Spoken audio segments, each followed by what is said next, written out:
Now, from Wish TV, your local news source, this is All Indiana Politics.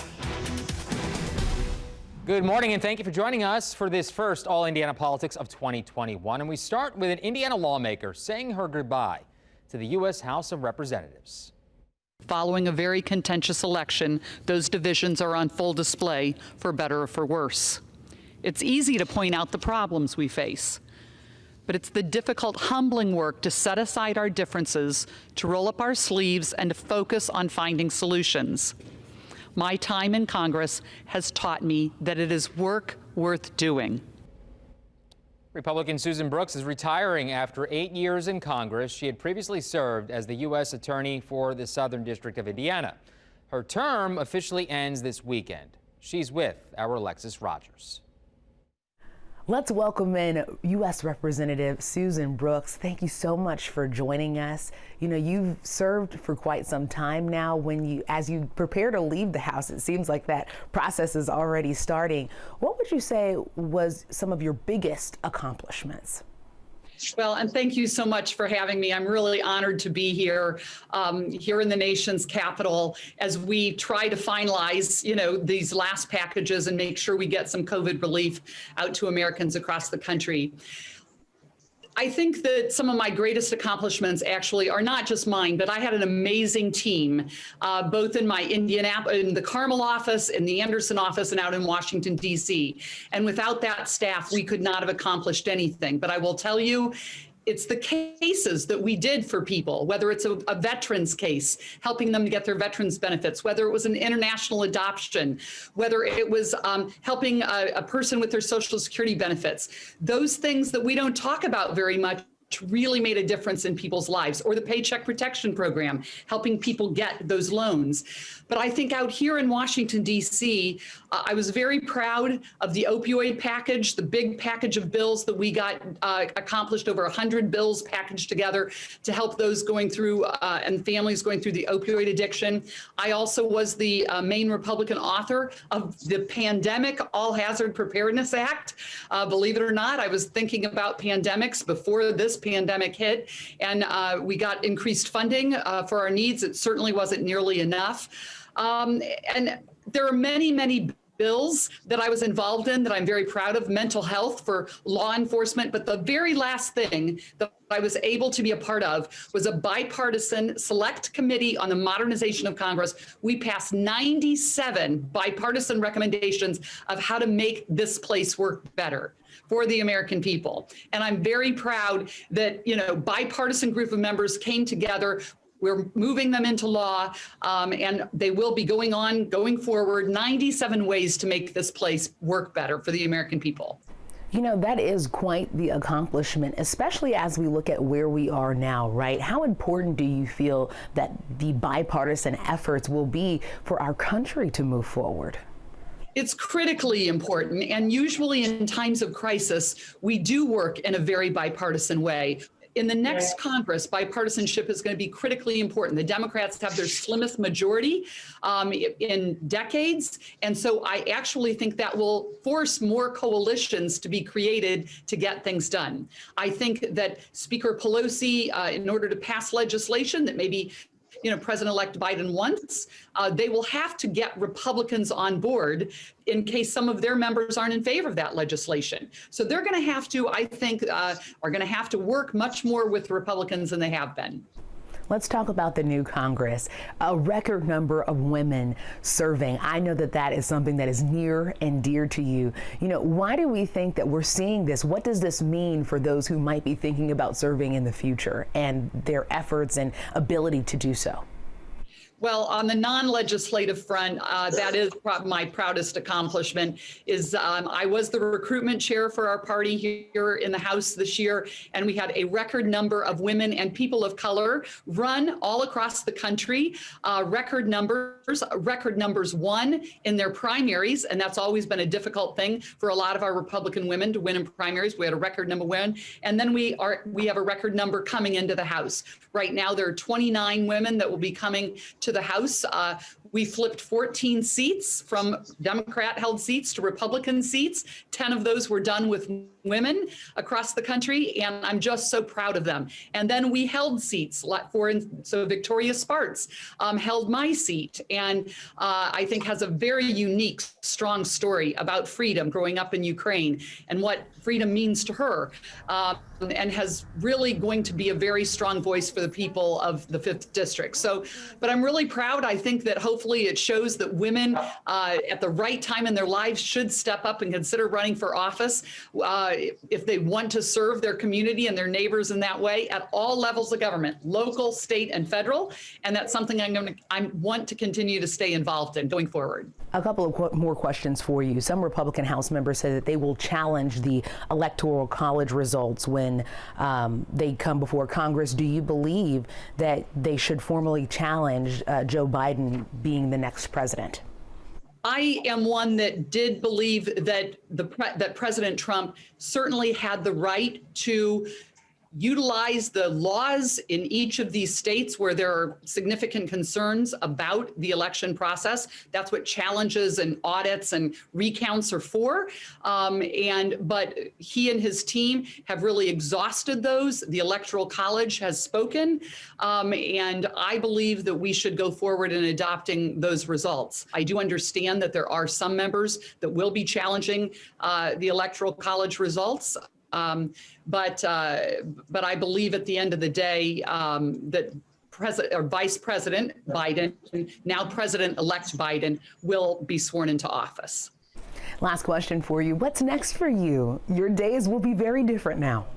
They really will. I will be certainly back home in Hamilton County. We'll be spending a lot more time with friends and family that I have missed for these last 8 years. I'm taking a little time off and we'll be figuring my way forward. I'm going to be continuing to support other candidates, around the country and helping them and mentoring and coaching them. But beyond that, it's still a pretty open book. I'm not sure what the next chapter brings yet, and I'm looking forward to it. Of course, I think we're looking forward to reading those next chapters as you write them. Representative Brooks, thank you so much for spending time. Well, thank you. It's been an honor of a lifetime to serve the people of the 5th, and I have tremendous hopes for the future of our country. We just have to stay well and get through this, and I hope everyone gets a vaccine. When it comes to that, when they are able to, it's critically important to get us healthy and get our country back on the right track. I really hope everyone takes that vaccine. All right, coming up, taking new steps to stop 5G towers from some neighborhoods. One state lawmaker unveils his plan next on All Indiana Politics. Welcome back. Well, we're finally getting a look at some of the bills the legislature will consider this spring, and some of the bills have been posted online. One of those would make it harder for companies to put a 5G cell phone tower in your neighborhood. Our Richard Essex has the details. Communications companies like your internet provider and your cell phone company are given the same access to utility right-of-ways as your gas, water, and electric. Senator Ford's bill wants to clarify the rules of where 5G towers can be built. North Willow Farms neighborhood on the north side of Indianapolis has 6 5G cell phone towers in place and 9 more have been proposed. All the towers are the same, 47 feet tall, black towers with 2 panels on top. The first was installed last spring, the others followed over the summer. The Neighborhood Homeowner Association president, Eric White, said no one contacted the neighborhood about the towers being installed. They found out through a public notice in a local newspaper. And so that started us on this process of learning how this was possible, that a carrier could just place equipment somewhere without providing any sort of notification. Some of the towers in North Willow Farms are built in the utility right-of-way, right next to water and electric lines. A few are in public spaces while others are in someone's yard. State Senator J.D. Ford's proposed legislation would require more notification to those closest to the proposed towers. He says too many people have come home to find towers already built. At that point, when you got a tower in your front yard and you're calling around to people and asking what's going on, what is this, and people aren't calling you back, or if they call you back, there's really nothing they can do at that point. The tower has already kind of been built. They feel helpless. They feel powerless. The city of Indianapolis requires a cell phone company to get a permit before building a 5G tower. Several of those permit applications have been denied, which has essentially stopped any further tower construction in North Willow Farms. Senator Ford is hoping for a similar process statewide. So the bill that I'm filing next session will help put the power back into the people's hands. First of all, it'll give them more notice, and I think that's really, what people really want in this process is the notice that that a tower is going up in their front yard. This proposed legislation does not include studies of any potential long-term health or safety effects of 5G. Ford did say the state needs to better understand the technology and how it's used before allowing thousands of these towers to be built across the state. Senator Ford expects to file this bill officially sometime this week. The General Assembly is not expected back in the State House until sometime in the first week in January. In Indianapolis, Richard Essex, Wish TV, wishtv.com, and follow us on Facebook. And we'll stay on top of it. Richard, thank you. Coming up, the protest that shook Indianapolis and the country, how Indianapolis and Indiana reacted to the growing calls for social justice and racial equity.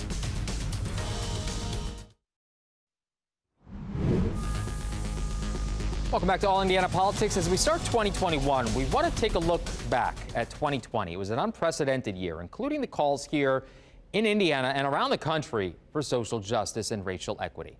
Here again is our Alexis Rogers. This year, we watched new calls erupt for social justice and an end to systemic racism. It started with three all too familiar words: I can't breathe. 8 minutes and 46 seconds, a time that became a catalyst for change for so many people. George Floyd, under arrest, suspected of using a fake $20 bill at a Minneapolis store on Memorial Day. This disturbing video was captured on a bystander's cell phone. Floyd on the ground, an officer with a knee on Floyd's neck. George Floyd gasping for his final breath. I can't breathe. I can't move. I've been waiting the whole time. His funeral was a moment of mourning across the country. God took the rejected stone and made him the cornerstone of a movement that's going to change the whole wide world. Demonstrations took place across the United States. Minneapolis, Memphis, Los Angeles, Louisville, where police had killed Breonna Taylor inside her own home in March. The boots on the ground! The boots on the ground! We don't get it! Shut it down! It started discussions that became headlines about police reform, about inequality, about systemic racism, and also right here at home. Black Lives Matter groups held peaceful protests at Monument Circle in support of Floyd and his family and demanding changes in how police treat Black Americans. Right now, as a Black man, I go out and I fear for my life every day. And every day that I make it back home, it's a blessing because I am Ahmaud. I see myself in Floyd. I see myself in Sean. I see myself in Trayvon. And every day the list continues to grow. We realize that, you know what, COVID-19 may be the pandemic, but the real problem here is racism. May 29th, those protests gave way to 2 nights of violence downtown, dozens of arrests and injuries, and millions of dollars in damages. It's difficult to put into words and paint a picture of how rapidly things devolved and turned from peaceful gathering to riotous criminal mischief behavior. Then Monday, June 1st, we witnessed an extraordinary scene unfolding live on Wish TV. Hundreds of protesters marched to the governor's residence, leading to a standoff with police in the middle of Meridian Street. Tense seconds, then minutes, passed, leading to an unexpected moment. Police and the protesters started walking together. I never in a million years thought I would embrace a cop like that. 2 groups joined as one and walked in solidarity, advocating for change. That month, Wish TV launched We Stand Together. Our goal, provide a voice to help spark change in Central Indiana to fight racial injustice. Step 1 was partnering with Eli Lilly and Company for an Indy Day of Solidarity to begin confronting racism head on. I'm wearing a black hoodie. I run outside freely because I get a lot of exercise during the quarantine. I can drive my car without having fear of being pulled over. All things I know some of you can't experience. So I'm wearing that today to recognize that. For us, regardless of color and creed and background and educational level and economic status or lack thereof, when we come together, that's when differences are going to be made. And I appreciate all the hearts and the minds of those with that personal, I'm going to be kind to a black person today. And that's wonderful. We ought to be kind to black people.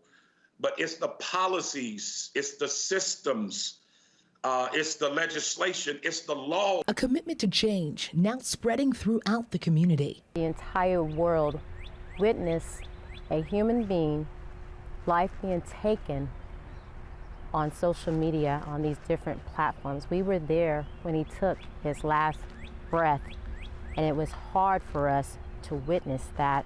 And then I'll take it one step further.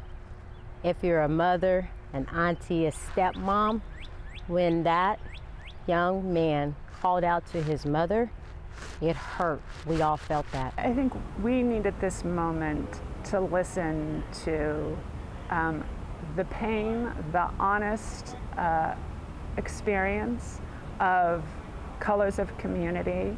I think we need to look in our hearts and recognize when that each of us has an evolution to undergo in eliminating racism in our actions, in our thoughts, in our hearts, and they have an affirmative duty to take up anti-racist policies that will make sure that we the people really truly have equality and justice for all. Support came from the world of sports. The Indiana Fever standing as a team to declare Black Lives Matter, wearing Breonna Taylor's name on their jerseys. For everyone to be able to see Breonna Taylor on Natalie Chanwo's jersey, on Candace Dupree's jersey, on any teammate of mine is a reminder that we matter. That also could have been us. We could have been Breonna Taylor, and that we have a lot of work to do, but that as a league and as a players association, we will do that work. Not only will we say her name, but we will ensure that people continue to say her name and make the changes necessary in our communities that we won't have to. And even canceling a game in August after the police shooting of Jacob Blake in Wisconsin. The Indy 11's Matthew Watson sitting out a game to call for social justice. I felt like, man, like this is a moment that I need to stand for something bigger than myself, you know? Like obviously it would have been easier to go out and play and not draw any attention to this. And sometimes I feel like, you know, being in a USL team, I don't have a big enough platform to even make it worth it, but like I just felt like I couldn't go out there like everything was normal. The Colts sitting out a practice and making a public call for action. We're hurt because we feel the pain of not only our black teammates, but our black community. We understand that we have to use our platform not only individually, but collectively as an organization. The players were wearing social justice messages on shirts, and just before the opening game, the team locked arm in arm while head coach Frank Reich took a knee during the national anthem. We thought it was a unique way to express what needs to be done. You know, where someone like myself, a white leader, would kneel out of a posture, not of, as the statement said, not of defiance, but out of humility to acknowledge that some work needs to be done, that we can't leave things the way they are. More signs of change and progress. Indianapolis shut down part of Indiana Avenue to allow this Black Lives Matter mural to be painted on the street. This is an opportunity for us to not only reclaim Black Lives Matter as a movement, but also to reclaim the land. And signs of change, a community beginning to see results. Indianapolis police changing their rules for use of force and policy changes for officers throughout Indiana. Indy's largest corporations taking the Indy Equity Pledge. We know that black businesses go underutilized. And so we know that there's an opportunity to lift everyone up economically and to address just root cause issues. We cannot afford to lose the momentum and energy that we have today to drive change. Indianapolis adding Juneteenth and Indigenous Peoples Day as official holidays. And for the first time ever, the state of Indiana named a chief equity and inclusion officer following these words from Governor Holcomb. Black lives matter, and so do black livelihoods. And you can see our full 2020 An Unprecedented Year special, including our look back at the year in politics, right now on WishTV.com. Well, this will be a big week for politics here in Indiana. State lawmakers will begin their 2021 session tomorrow. And then on Wednesday, Vice President Mike Pence will preside over the congressional meeting to certify the presidential election results. We'll be with you for all of that, and we'll be back here next Sunday morning at 9:30.